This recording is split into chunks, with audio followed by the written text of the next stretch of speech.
Assalamualaikum warahmatullahi wabarakatuh. Kembali lagi di podcast Duduk Manis. Mari bicara diabetes. Untuk saat ini kita masih dalam pembahasan tentang The Entrepreneur Journey. Nah, dengan banyaknya unit rumat, dengan banyaknya perawat yang harus diakomodir, yang harus dipimpin, kita hari ini akan bahas tentang bagaimana sih kepemimpinan dari rumat itu sendiri. Sudah hadir bersama saya Bapak Dadang Soeharto. Masya Allah. Terima Bapak kasih. sehat Pak? Assalamualaikum. Alhamdulillah, terima kasih Pak. Waalaikumsalam warahmatullahi wabarakatuh. Topik ini sebenarnya sesuatu yang kalau saya bilang untuk menarasikan dengan baik itu menurut saya punya tantangan. Tapi saya coba untuk, coba untuk bercerita dari proses yang terjadi, Pak Ade ya. Dengan kondisi yang sekarang, ya kita nggak bisa terlepas dari proses di awal. Waktu rumat itu sudah mulai beroperasi, kan memang kita membutuhkan staf yang harus membantu, gitu ya. Nah, di kondisi seperti itulah kemudian yang disebut dengan pemimpin atau leader, karena harus mendelegasikan sesuatu, itu harus sudah mulai terbentuk. Nah, tapi bersama dengan itu saya sendiri sebenarnya belum punya belum punya cukup pengalaman bagaimana sih menjadi seorang leader. Jadi waktu saya membuat tim itu saya memulai dari orang-orang yang saya kenal. Oh, seperti awal rekrutmen. Saya masih ingat itu. Jadi orang-orang yang saya rekrut itu dulu mungkin mahasiswa saya waktu di kampus, teman saya kerja. Jadi paling tidak mereka sudah kenal dan kita sudah sama-sama tahu begitu loh. Walaupun mungkin saat itu belum begitu ada alur yang harusnya berjalan sesuai dengan hak tanggung jawab dan kewajiban. Nah, tapi saya yakin waktu itu karena kita punya visi. Saya punya visi bahwa pelayanan yang kita bangun ini ya bertujuan untuk bisa mengatasi solusi luka kronis pada masyarakat, kemudian berdampak kepada profesi, kepada perawat gitu ya. Kemudian paling tidak nanti dokumen-dokumen yang kita miliki bisa menjadi bahan pembelajaran. Nah, dari visi itulah kemudian alur kerja itu kemudian terbentuk. Gitu, Pak. Jadi berarti visinya dulu nih sama. Berarti visi besar Bapak itu Bapak sampaikan kepada anggota atau tim Bapak yang di awal-awal itu terbentuk. Setelah visi itu sama, kita mau ngarah kemana ke sana. Kemudian cara berangkat ke sananya baru ditemukan sendiri ya Pak. Dia dengan gaya pemimpinan seperti ini. Menurunkan angka amputasi, itu kan visi besarnya Pak. Ada tantangan terbesarnya nggak? Maksudnya ada yang saya mau bilang seperti ini, ada yang kayaknya visinya kegedean nih gitu, kayaknya gimana Pak? Jadi memang diawali dibangun dengan kan memahamkan visi kepada tim juga kan nggak gampang ya. Iya betul. Gampang. Karena kalau visi kita itu tidak bisa kita distribusikan atau tidak bisa kita komunikasikan dengan baik, maka apa yang kita harapkan tidak terbentuk tuh. Iya betul. Nah, oleh karena itu waktu itu saya sudah mulai harus belajar gitu Pak. Harus belajar. Tadinya kan perintah-perintah bentuknya direct tuh. Ya langsung betul. Gitu ya. Tapi ternyata memang ada hal-hal yang sifatnya harus lebih pada teknik berkomunikasi gitu ya, yang kita harapkan visi kita itu bisa dipahami. Nah, akhirnya dalam proses itu kan kita mencoba untuk belajar gitu ya. Artinya bahwa kepemimpinan itu satu skill yang harus dimiliki kalau kita ingin membangun tim yang baik. Gitu. Sepakat Pak. Gitu Pak. Nah, waktu belajar dalam tanda kutip bukan belajar sebenarnya Bapak kursus leadership seperti itu kan Pak? Itu belajarnya seperti apa Pak? Iya, belajarnya dari Kebetulan kan memang saya itu suka berorganisasi, Pak. Ya, Gitu Pak. ya. Kemudian saya belajar dari proses pengalaman, kemudian mencoba untuk mengkoreksi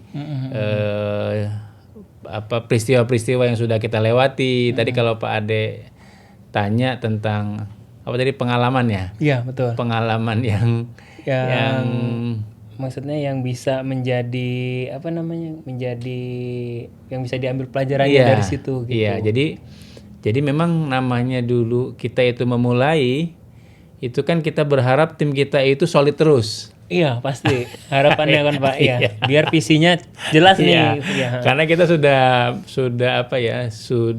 kalau bahasa yang paling mudah itu sudah berinvestasi, menyampaikan pengetahuan segala macam. Ternyata memang orang yang ada dalam tim kita itu kan juga punya tujuan-tujuan yang mungkin kita nggak tahu gitu ya. Artinya dia juga punya rencana yang harus dia bangun, betul, kan. Nah, saya pengalaman waktu itu bahwa ada staf yang kita harapkan sebenarnya masih terus menjadi tim yang ada di rumah, kemudian beliau memilih untuk tidak lagi bersama-sama kita gitu. Nah, disitulah momen yang saya lihat bahwa kita mulai harus membangun gitu ya kesiapan bahwa tim yang kita bangun ini satu waktu memang akan ada yang keluar atau yang pergi gitu ya, dan kita harus siap untuk bisa menggantikan orang yang baru. Jadi saya mulai sadar bahwa waktu itu kita harus mulai belajar terbiasa ya buat orang-orang yang memang mungkin tidak lagi melihat tempat bekerjanya itu bisa memfasilitasi tujuan yang dia lakukan. Ya kita harus siap dengan orang lain gitu ya, yang kita siapkan secara benar gitu untuk menggantikan posisi-posisi itu. Oke Pak, berarti tetap ada yang namanya seleksi alam ya Pak? Iya. Maksudnya sudah tujuannya jelas, kemudian kita bareng-bareng berangkat ke sana misalnya bersepuluh, ternyata di tengah jalan yang dua, kayaknya capek deh gitu kan, kayaknya ada pilih jalan lain gitu. Berarti membiasakan untuk dalam tim itu dulu itu seperti itu gitu Pak ya. Jadi udah mulai, jadi nggak, ibaratnya pokoknya kita bersepuluh harus nyampe bersepuluh, nggak seperti itu ya berarti Pak gaya pembinanya. Oke. Nah, di awal itu Pak pasti yang namanya membangun tim, membangun sebuah entitas ya Pak. Kalau saya sering sekali dengar Bapak bilang sebuah rumah itu entitas, berarti kan sesuatu yang besar gitu ya Pak, dan harus punya kepemimpinan yang emang powerful. Ada nggak sih Pak masa-masa di mana kayaknya kepemimpinan saya nggak harus gini deh, nggak harus otoriter deh kayaknya. Kayaknya saya harus lebih menginspiratif gitu, atau ada sesuatu yang bisa Bapak sharingkan nggak Pak? Iya betul. Jadi memang waktu tim kita sudah mulai bertambah, memang kita harus sudah mulai menyadari bahwa keteladanan dan disiplin itu contoh gitu ya, itu menjadi yang hal-hal yang penting. Jadi kepemimpinan itu kan bukan hanya sekedar posisi saya sebagai pemimpin, gitu loh. Itu justru mungkin hal-hal yang sifatnya kita tidak bisa percayakan kepada tim kita gitu ya. Justru kadang membuat orang lain itu merasa tidak mendapatkan keleluasaan dalam melakukan delegasi tugas kita. Nah makanya waktu itu pola kepemimpinan sudah mulai kita terbuka gitu ya, mendengar demokratis mendengar apa sih yang sebenarnya mereka harapkan juga gitu kan ya. Kemudian keterbukaan kita lakukan sehingga mereka pada akhirnya merasa bahwa sebagai tim mereka diberikan kepercayaan gitu ya, kemudian berani mengambil sikap-sikap yang diperlukan saat memang itu diperlukan gitu ya. Kemudian memang ya kita harus mencontohkan gitu, memberikan keteladanan dan contoh langsung kepada mereka supaya kemudian harapan kita tim kita itu kemudian bisa menjadi seperti apa yang kita harapkan. Berarti lebih kepada kayak seorang guru berarti ya Pak. Iya. Ya kan? Jadi digugu dan ditiru. Jadi dari bahasa Jawa itu digugu itu didengar omongannya, kemudian ditiru itu disiplinnya, perilakunya itu diikuti. Nah, yang menarik lagi Pak, kan kalau kita buat satu tim, misalnya saya main volley, kebetulan saya main volley Pak. Kemudian kalau saya kapten timnya, saya pengen tim saya itu seperti mau saya gitu kan. Jadi saya kontrol, kamu harus di posisi ini, kamu harus di posisi ini. Nah, di awal itu ada seperti itu nggak Pak? Bapak menempatkan orang itu, oh kayaknya dia bisa nih di sini, kayaknya bisa di sini. Untuk controlling seperti itu sempat diterapkan nggak Pak sebelum menjadi inspiratif? Gitu? Iya, jadi memang kan dulu kan memang dulu kan kita itu semua rata-rata dari perawat Pak. Betul. Ya, nggak kayak sekarang kan. Sekarang ada orang dengan disiplin ilmu yang sesuai dengan bidangnya gitu ya. Nah, memang waktu itu berpindah peran itu pada akhirnya kan kita harus menunjuk beberapa orang yang harus menjadi walaupun dia sebagai perawat tapi juga kerjaan administratif dia sebagai penanggung jawab unit. Oh ya. Gitu. Nah, itu memang ternyata keterampilan menjadi seorang penanggung jawab layanan itu harus dimiliki ya, bukan hanya sekedar mampu merawat luka, Betul. tapi dia harus mampu juga memanage unitnya kan. Betul. Nah, bagaimana gitu. unit itu terus beroperasi. Iya. Nah, waktu itu kita lihat memang sudah mulai kita amati kira-kira siapa ya dari staf-staf yang sudah ada ini yang mampu kita siapkan untuk membuka unit baru. Nah, ternyata tantangannya saat mereka punya skill perawatan luka yang sudah bagus, belum tentu mereka punya manajerial yang bagus. Oh, gitu. Betul. Artinya pada waktu kita prediksi bahwa unit yang kita buka itu bisa bertumbuh gitu ya, dengan dipegang si A gitu ya. si A, ternyata tidak cukup. Oke. Tidak cukup dengan hanya keterampilan.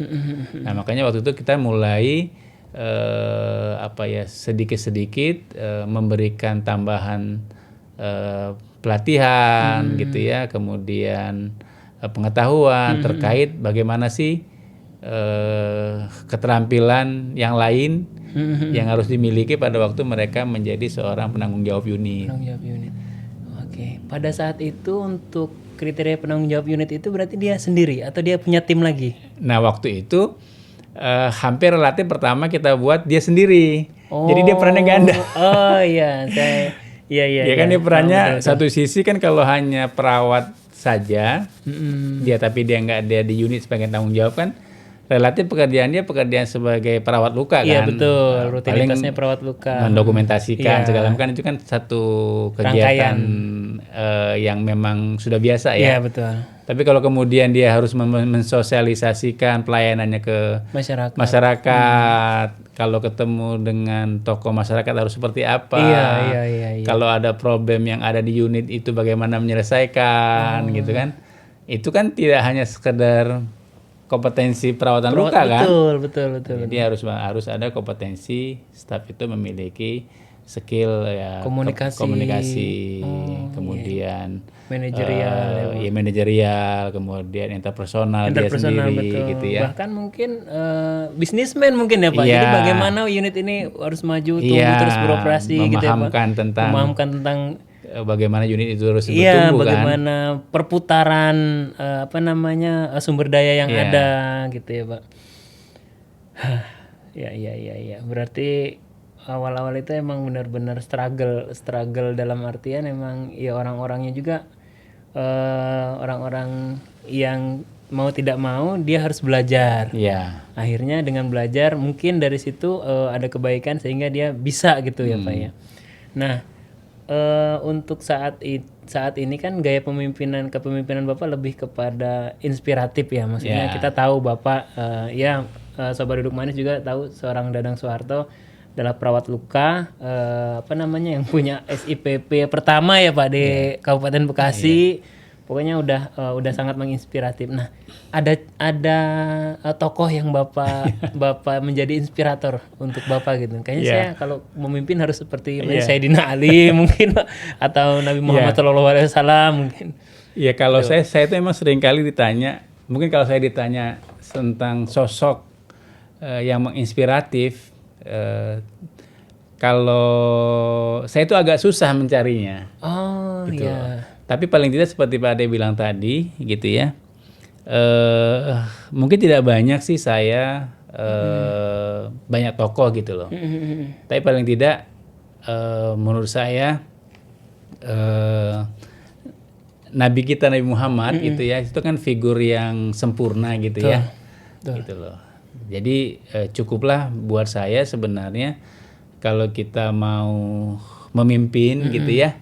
Ya banyak hal yang kita bisa peroleh dari bagaimana Rasulullah menjadi seorang pemimpin gitu loh. Jadi saya itu mungkin yang saya sering pakai sebagai nilai-nilai ukur gitu loh. Plus kemudian saya itu biasanya dalam prosesnya itu belajarnya berdasarkan pengalaman gitu.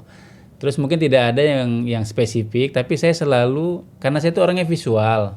Oh ya. Jadi saya kalau berinteraksi dengan teman-teman, dengan orang yang menurut saya perlu diambil sisi yang bisa dicontoh gitu. Yang bisa dicontoh, ya saya mengamati aja tuh. Oh. Saya mengamati, sepertinya bagaimana sih mereka berinteraksi dengan orang lain, bagaimana mereka kalau kemudian menjadi tim, kemudian memimpin tim itu gitu Pak Ade. Jadi mungkin prosesnya seperti itu sih. Oke.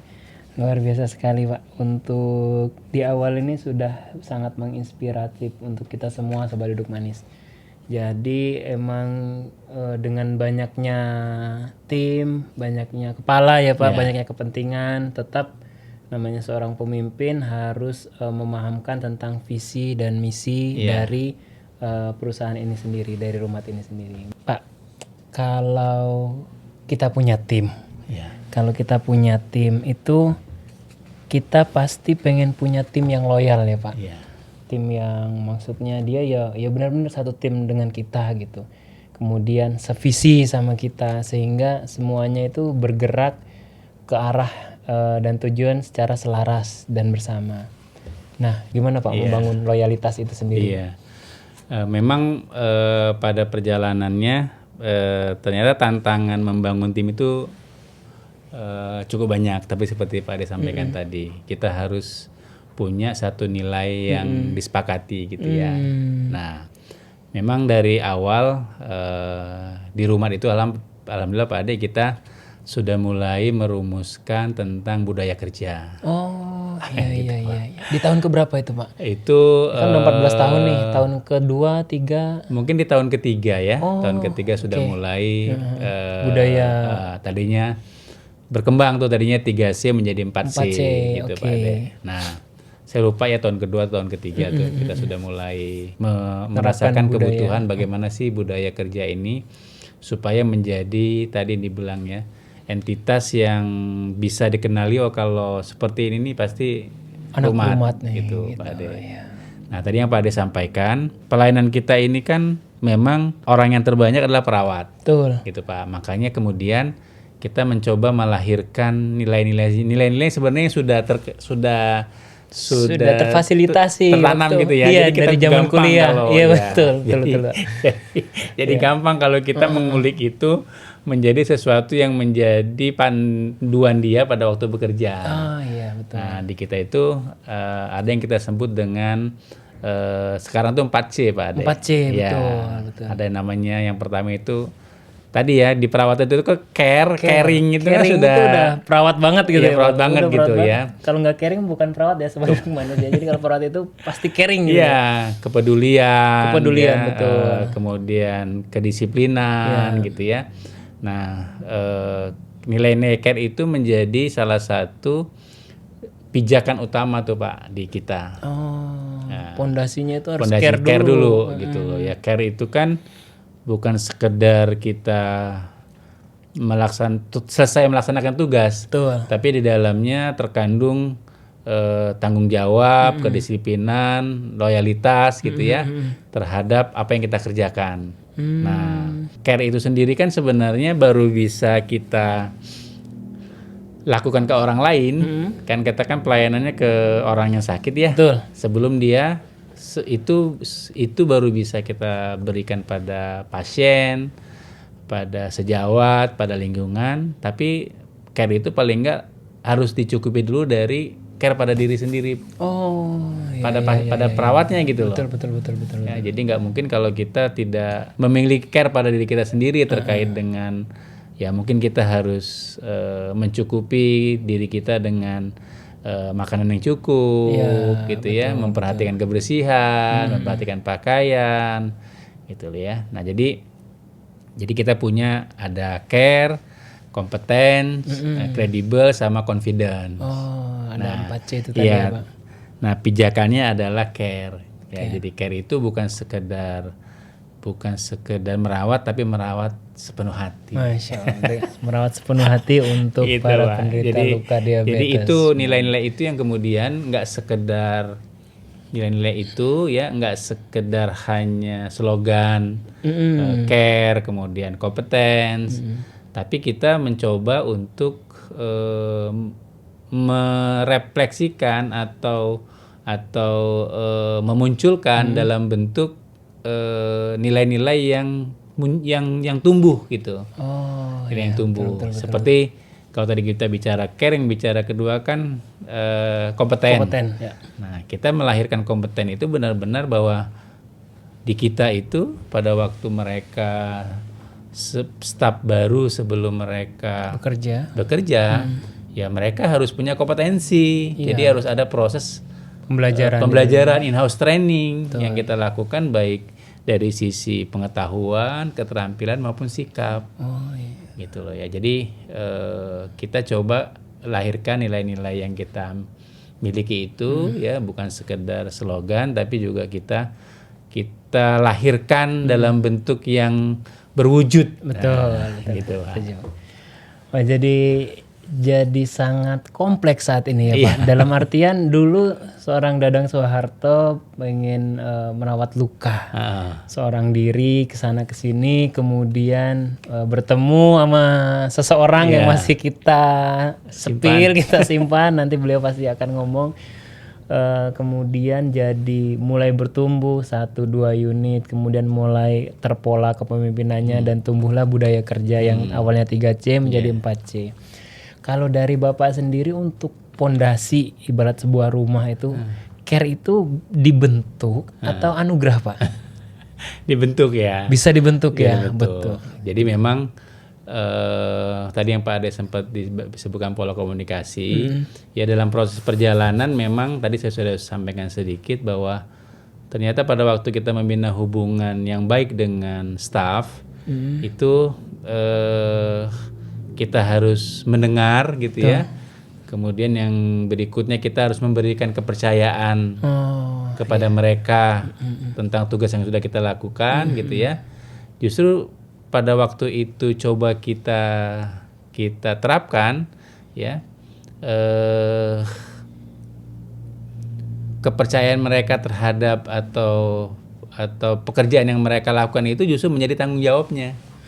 Gitu Pak Ade. Iya. Jadi itu akan tumbuh secara alami ya Pak? Iya, dia akan tumbuh bersamaan dengan bahwa kita memberikan kepercayaan gitu ya, tidak sekedar kita pandu gitu ya, tapi kita tahu bahwa mereka bisa mengerjakan itu dengan lebih bertanggung jawab. Iya, Pak. Dengan sepenuh hati. Baik Pak. Udah pondasinya udah kuat tentang caring. Kemudian ternyata caring saja tidak cukup ya kan Pak. Kita baik, kita peduli. Oh iya Bu, kita rawat. Tapi dirawat nggak sembuh-sembuh ya kan Pak. Berarti harus kompeten. Kompetennya harus bagus. Kemudian sudah kompeten itu harus bisa dipercaya, harus kredibel, harus bisa. Oh iya kalau kerumat nanti akan dirawat sampai sembuh dengan sepenuh hati. Nah dari situ baru dapat confidence-nya ya Pak, baru percaya diri seorang insan rumat itu perawat luka itu akan seperti itu gitu di pola di sini dengan kepemimpinan yang Bapak terapkan. Nah, kemudian Pak, untuk untuk pengalaman mungkin Pak, kembali lagi ke pengalaman. Soalnya kalau saya cerita sama Pak Dadang ini kalau udah pengalaman karena usia tidak bisa dibohongin ya Pak. Untuk saat ini mohon izin Pak, usia sudah di berapa Pak? 54. Masya Allah. 54. Berarti pas Bapak lahir saya di mana ya? Oh, saya masih dalam bentuk masih ditulis-tulis. Ada pengalaman yang paling berkesan atau mungkin menginspirasi Pak? Bagaimana sebuah tim, bagaimana Bapak sudah membangun kepercayaan, kemudian ternyata berjalannya waktu ternyata dia tidak sevisi sama kita gitu. Boleh Pak mungkin yang paling berbekas gitu Pak? Iya betul Pak Ade. Jadi memang kita nggak bisa pungkiri bahwa kita sebenarnya juga memiliki orang-orang yang kita anggap menjadi tangan kanan kita ya. Betul. Gitu. Itu saya yakin siapapun orang dalam posisi sebagai pemimpin atau sebagai leader pasti dia ada orang-orang yang sangat dipercaya gitu loh. Nah, tapi lagi-lagi karena memang kita itu bersepakat bekerja dalam nilai-nilai yang sudah kita sepakati gitu ya, visi misi, kemudian budaya kerja gitu ya. Nah, pernah memang mungkin belum lama sih, sekitar mungkin 1 atau 2 tahun ke belakang gitu ya. Artinya memang staf yang sudah cukup lama gitu ya, juga berkontribusi besar gitu ya. Tapi memang kan tadi seperti saya bilang di awal, setiap orang kan punya hak terhadap hidupnya. Betul. Nah itu loh. Jadi pada waktu secara berat hati kita harus menerima gitu ya, bahwa memang proses untuk bisa terus berjalannya pelayanan kita ya, kita harus berpegangan pada visi dan misi kita tadi. Karena kan pada waktu kita bisa dinegosiasi dari sisi kesepakatan umum, kan pasti akan berdampak kepada orang-orang yang menjadi tim yang selama ini tidak ada masalah gitu loh. Betul. Yang tetap bekerja sama kita. Nah, oleh karena itu pengalaman menurut saya di mana seorang pemimpin itu memang harus siap gitu ya untuk ditinggalkan dengan orang-orang yang memiliki nilai yang cukup sebagai support gitu ya. Tapi kita harus bisa membuat atau usaha yang kita lakukan tetap harus jalan. Betul. Gitu. Ibaratnya orang boleh berganti, tapi sistem dan visi misi kita tetap harus kokoh gitu ya Pak. Karena ya orang akan terus berganti gitu ya Pak ya. Jadi pernah ada pengalaman seperti itu, justru itu menguatkan bahwa dan memvalidasi bahwasanya memang orang akan berputar sesuai porosnya gitu dan ternyata kita tetap berjalan gitu, tetap tumbuh. Kan seperti ada pepatah ya Pak yang kita sering sama-sama dengar, burung itu akan hinggap di ranting yang sama ya Pak. Kalau kutilang ya kutilang sama isinya, kalau tekukur ya tekukur. Masya Allah. Baik, terima kasih Pak Dadang untuk pembahasan tentang bagaimana visi dan misi itu mengikat, bagaimana arah dan tujuan itu harus disepakati bersama. Nah, mungkin saya bisa tambahkan Pak Ade, maaf nih. Boleh, tadi pada waktu nyambungnya tadi kan karena jadi karena kalau kan rumah tuh berarti kan kalau kejadian itu 1 atau 2 tahun belakangan kan sebenarnya kita sudah cukup kuat waktu itu. Iya. Kita sudah punya pola regenerasi, kemudian kita juga sudah secara sistem kita itu sudah berjalan gitu loh. Betul. Mungkin secara sistem dia ini teman yang tadi yang saya mau sampaikan itu sebenarnya pribadi saya gitu loh. Lebih kepada pribadi saya menyayangkan. lebih menyayangkan mungkin ya Pak. Iya, lebih kepada pribadi saya yang merasakan bahwa itu sesuatu yang tidak mudah saya untuk terima. Tapi sebenarnya sistem jalan saja. Oh iya Gitu, betul. Layaknya ya nurani lah ya Pak. Iya. Maksudnya layaknya seorang manusia biasa juga Iya. gitu yang punya rasa kecewa. Luar biasa sekali. Sangat menarik untuk bagaimana seorang pemimpin di Rumat ini menanamkan visi, membentuk bagaimana visi itu disepakati bersama dan menjadi satu arah tujuan. Nah, berarti bisa disimpulkan untuk yang Bapak terapkan itu adalah hire karakter dulu ya Pak. Iya, Caringnya dulu kita tumbuhkan, kemudian skill mah bisa. Iya, betul. Skill mah bisa. Betul. Pengen jadi apa perawat luka? Oke, Iya. kita latih selama teman-teman harus tahu di sini untuk menjadi seorang perawat luka itu harus namanya Rumat Basic Training Program. Itu akan dilatih, kemudian diikutkan perawatan luka dan tersertifikasi itu selama 100 hari. Iya.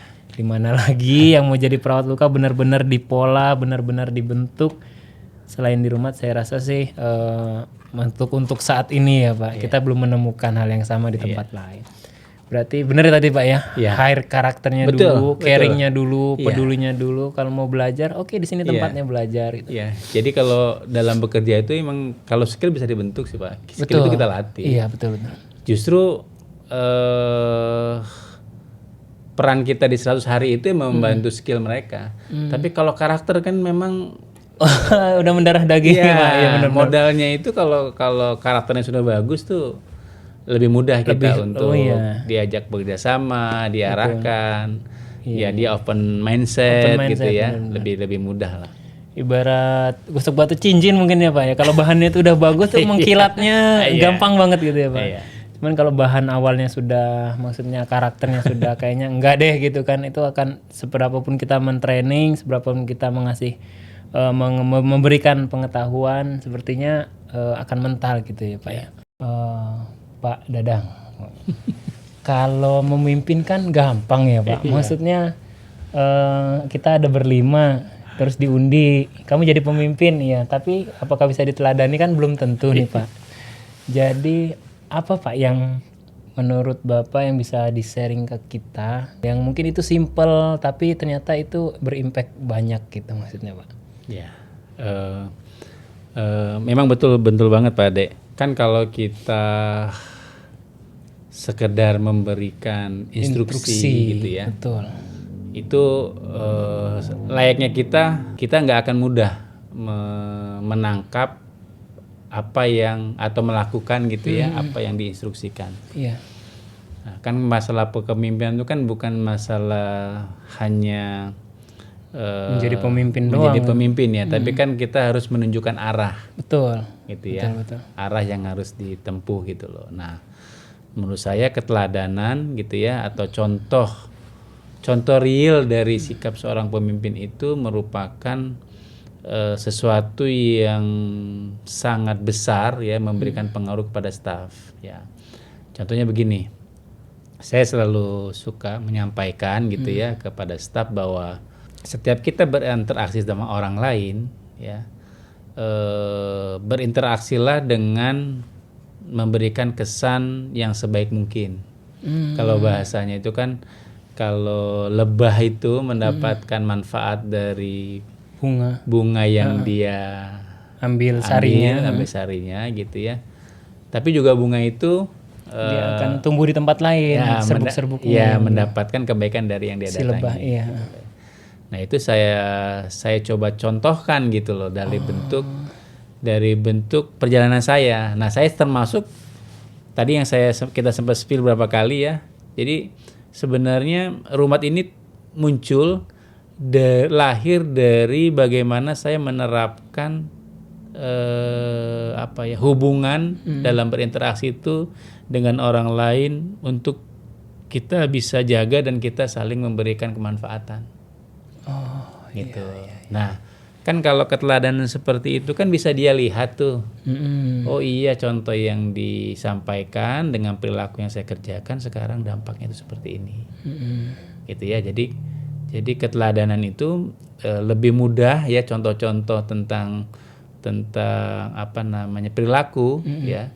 itu lebih mudah untuk bisa diterima oleh tim kita ya, dibandingkan kita hanya menyebutkan bahwa kamu itu harus berkata jujur, harus disiplin gitu ya. Mungkin secara narasi perlu disampaikan, tapi keteladanan itu jauh lebih powerful lah bahasanya gitu ya, untuk ditangkap oleh staf kita. Gitu ya. Contohnya nih yang sederhana, kalau di kita kan punya pasien, ada jadwal pasiennya. Kadang-kadang kan ada pasien itu yang meminta di awal dari jam pelayanan kita buka, enggak ya? Nah kan kita harus memberikan contoh kepada staf kita gitu ya, bahwa pelayanan kita itu sudah siap, atau orang yang melakukan itu sudah datang lebih dulu gitu ya. Nah kalau dulu kan contohnya saya yang harus datang, karena waktu itu harus memberi contoh kan. Nah gitu loh. Jadi hal-hal seperti itu yang penting sebenarnya, yang harus kita lakukan. Kalau sekarang kan kebetulan emang tim sudah banyak ya. Iya betul. Sudah ibaratnya sistem sudah berjalan gitu. Berjalan gitu. Maksudnya saya nggak misalnya kalau Bapak nggak ke kantor pun sistem tetap berjalan gitu maksudnya. Nggak yang kayak dulu Bapak emang benar-benar harus mantengin gitu ya Pak. Nah, dalam prosesnya Pak, dalam proses sebagai pemimpin pasti pernah mengambil keputusan kan. Jadi keputusan A tapi ternyata berbenturan sama keputusan B, seperti itu Pak.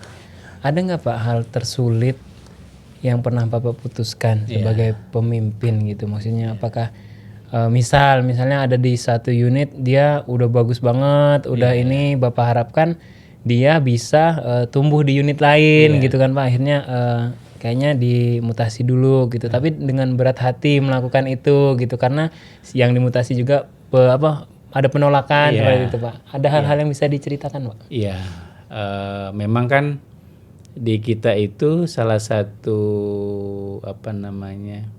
hal yang biasa ya sebenarnya mutasi itu betul. Tapi seperti dari Pak Ade bilang ya, bahwa kadang untuk beberapa orang kan mutasi itu juga sesuatu yang karena dia sudah nyaman di tempat itu juga bukan hal yang mudah gitu ya. Betul. Nah mungkin kalau itu sih nggak terlalu ini Pak Ade. Nah, dalam beberapa hal saya kadang-kadang suka agak prihatin itu, ada beberapa kejadian itu staf yang tidak jujur. Tidak jujur. Betul. Saya sampai sekarang tuh kadang nggak percaya kalau ada orang itu yang yang melakukan manipulasi dalam bentuk laporan keuangan gitu Pak. Nah itu saya kan sanksi kita itu kalau itu tegas. terjadi itu kan yang bersangkutan harus mengembalikan sejumlah uang yang terduga dimanipulasi. Plus kemudian kan tindakannya konsekuensinya adalah mereka dikeluarkan. Nah saya itu termasuk orang yang tidak tegaan. Tapi kan kalau itu nggak kita terapkan, kan itu akan memberikan dampak negatif kan. Iya pasti. Akan dilihat bahwa nggak apa-apa kok yang manipulatif itu bersangkutan melakukan, tapi tidak ada tindakan tegas. Nah karena kita, dan alhamdulillahnya kan memang kita itu sudah punya peraturan perusahaan tuh. Jadi ukuran hatinya itu ada di situ gitu Pak. Jadi untungnya sistem itu sudah terbentuk gitu ya, sudah ada gitu terbentuk. Tinggal secara perasaan sebagai manusia tadi gitu betul. Untuk bisa untuk bisa menyandarkan bahwa keputusan ini diambil berdasarkan aturan yang sudah ada.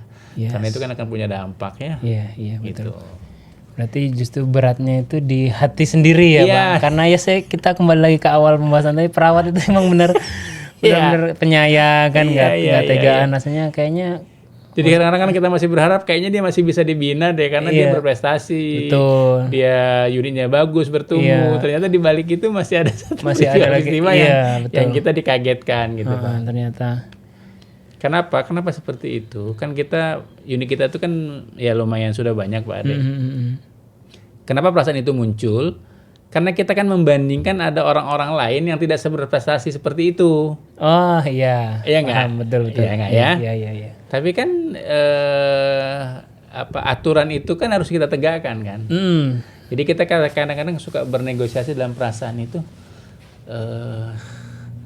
satu sisi iya sih dia ada pelanggaran, tapi kan sebenarnya dia juga produktif gitu kan ya. Produktif gitu. Apa nggak bisa sih dibina gitu kan Pak? Apa nanti penggantinya akan seperti dia gitu kan, banyak sekali pasti berkecamuk. Iya, tapi karena memang aturannya sudah terbukti dan dia mengakui gitu kan ya, dan itu harus diambil sikap yang memang sesuai dengan peraturan perusahaan, ya harus dilakukan gitu loh. Gitu Pak.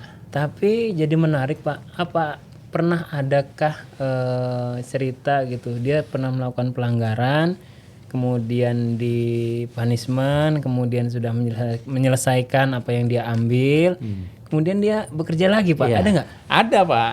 Kayak gitu lagi nggak Pak maksudnya?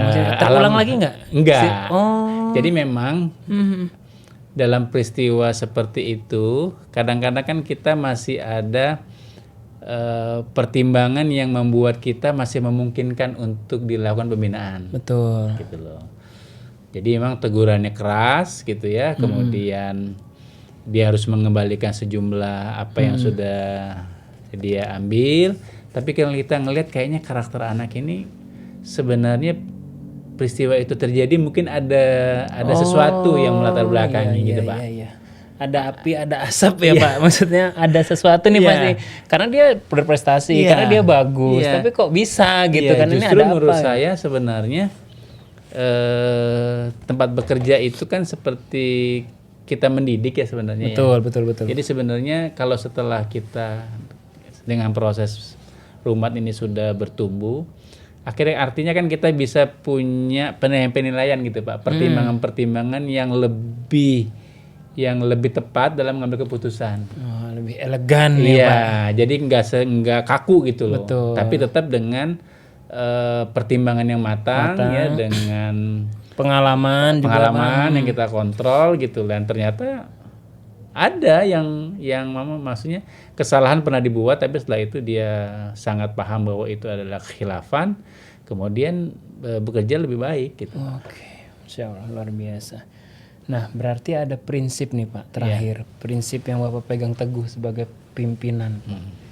Apa sih Pak? Bisa dikasih tahu dan diceritakan ke Sobat Duduk Manis Pak. Prinsip yang paling prinsipal, pokoknya kalau ngelanggar ini udah saya nggak bisa kayak gitu. Menurut saya sih sebenarnya kalau kita sadar sebagai manusia kan sebenarnya manusia tempatnya salah Pak. Betul. Tempatnya salah gitu ya. Nah, jadi yang paling prinsip menurut saya kalau dia salah kemudian kita berikan kesempatan dia memperbaiki gitu ya. Buat saya sih sebenarnya disitulah peran kita sebagai insan gitu loh. Betul. Ya itu. Nah, mungkin hal yang paling tidak bisa ditoleransi salah satunya mungkin sikap-sikap yang amoral gitu ya. Iya. Amoral itu kan menurut saya hal yang kita tidak bisa terima. Susah untuk kita bisa toleransi gitu. Betul. Tapi kekhilafan dalam bentuk mungkin ketidakjujuran dalam bentuk keuangan gitu ya. Kemudian mungkin ada juga yang peristiwa bahan habis pakai itu kemudian dimanfaatkan untuk kepentingan pribadi gitu Pak. Itu setelah kita berikan punishment gitu ya, kemudian kita kasih kesempatan yang bersangkutan untuk melakukan hal yang tidak boleh dikerjakan lagi setelah pelanggaran itu, menurut saya sih seperti itu masih kita pertimbangkan untuk kita bisa lihat perubahan yang terjadi. Oke, berarti prinsipnya itu yang pertama selama tidak melakukan tindakan amoral, asusila seperti itu ya Pak. Dari Bapak sendiri emang ya sesuatu masih bisa dikasih kesempatan kedua lah intinya ya kan, setiap orang berhak untuk kesempatan keduanya. Itu saja untuk bagaimana seorang pemimpin memahamkan atau menanamkan nilai-nilai visi dan misi perusahaan yang sudah disampaikan oleh Bapak Dadang tadi selaku owner dan founder Rumat. Nah baik, kepemimpinan sejati dimulai dari keberanian untuk bertanggung jawab. dan menjadi teladan. Terima kasih Bapak atas waktu dan kesempatannya. Kita akan ketemu lagi di kesempatan berikutnya untuk terus membahas tentang entrepreneur journey, Pak. Jadi semoga kisah ini bisa menginspirasi untuk teman-teman semua. Untuk teman-teman Sobat Duduk Manis yang punya punya kisah inspiratif tentang keteladanan, bagaimana memimpin, mungkin memimpin tim, mungkin kan tim itu tidak harus ramai, jadi bertiga ada satu yang dipercaya sebagai pemimpin gitu. Dan tentunya bagaimana kisahnya bisa dituliskan di kolom komentar. Kita coba nanti akan bahas itu gitu di kesempatan berikutnya. Dan jangan lupa untuk follow sosial media kita di Instagram @rumatindonesia, kemudian Facebook @rumatindonesia, YouTube @rumatindonesia, dan TikTok @rumatindonesia. Kita bertemu lagi di kesempatan berikutnya. Wassalamualaikum warahmatullahi wabarakatuh. Waalaikumsalam warahmatullahi wabarakatuh. Terima kasih Bapak atas waktunya. Sama-sama. Terima kasih Pak Ade.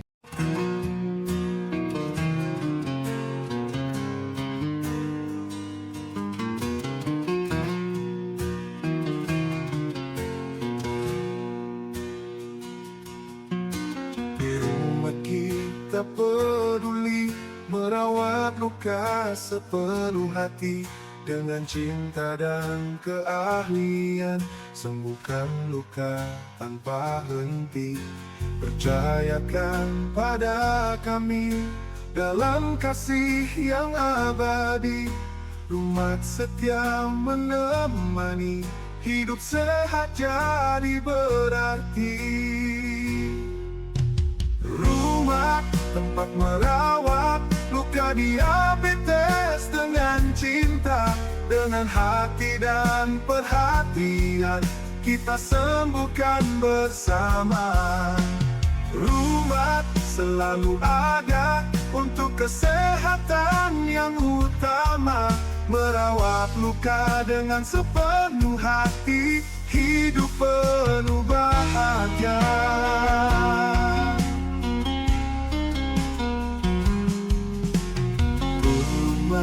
Kita peduli merawat luka sepenuh hati, dengan cinta dan keahlian sembuhkan luka tanpa henti. Percayakan pada kami dalam kasih yang abadi, Rumat setia menemani, hidup sehat jadi berarti.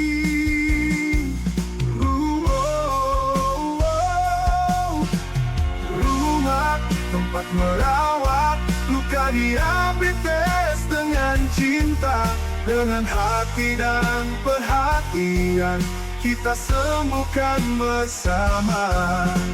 Rumat selalu ada untuk kesehatan yang utama, merawat luka dengan sepenuh hati, hidup penuh bahagia.